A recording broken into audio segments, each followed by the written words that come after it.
Bonjour Charles Claus, merci de nous recevoir pour le Mag Éco Lorraine.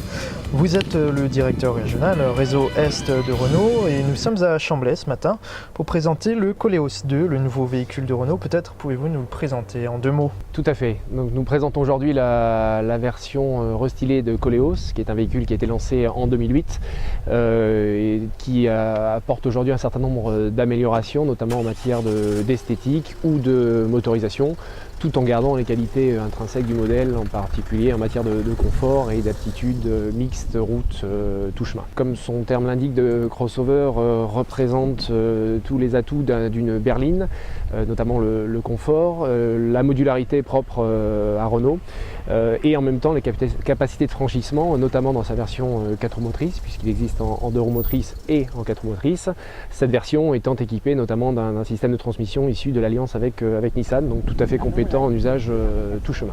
Alors venons-en à la Lorraine, comment se portent les ventes de Renault dans notre région?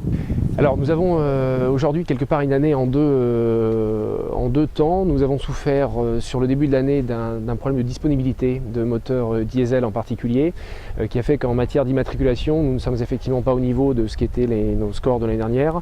Pour autant, nous avons un portefeuille de commandes qui est pratiquement de 20% supérieur à ce qu'il était à la même date de l'année dernière. Et nous sommes donc tout à fait confiants sur la fin de l'année, puisque les problématiques de fabrication sont aujourd'hui derrière nous. Nous allons donc pouvoir livrer déjà nos clients qui ont passé commande et qui donc ont rempli ce portefeuille de commandes à un niveau tout à fait satisfaisant, et engranger bien évidemment des nouvelles commandes de manière plus importante due à la disponibilité effective des véhicules aujourd'hui dans tout le réseau. On note néanmoins que les ventes de voitures, de véhicules chutent actuellement, tout constructeur confondu. Comment faites-vous ce constat chez Renault? D'accord, alors nous avons effectivement un marché en matière de commandes, je ne reviens pas sur la partie immatriculation, où on a clairement un déficit d'approvisionnement qui fait qu'on est décalé en immatriculation.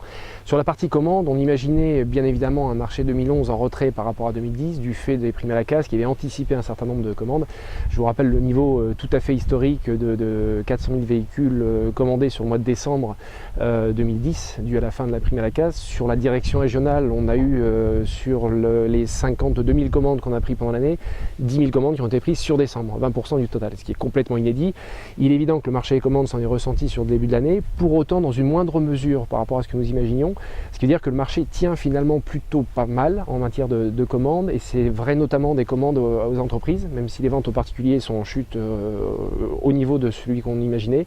Nous avons une bonne tenue du marché des ventes à entreprises qui rebondissent cette année.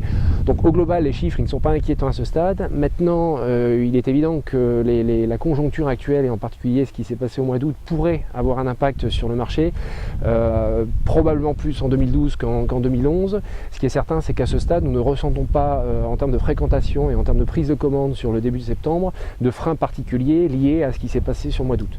Bon, donc on reste optimiste, je dirais raisonnablement optimiste sur la fin de l'année, en particulier pour nous Renault, eu égard au niveau de portefeuille dont nous disposons, et nous verrons quel peut être l'impact probablement, je le répète, sur le début de l'année 2012 en matière de marché, mais à ce stade, pas de signe majeur d'inquiétude de la part des clients.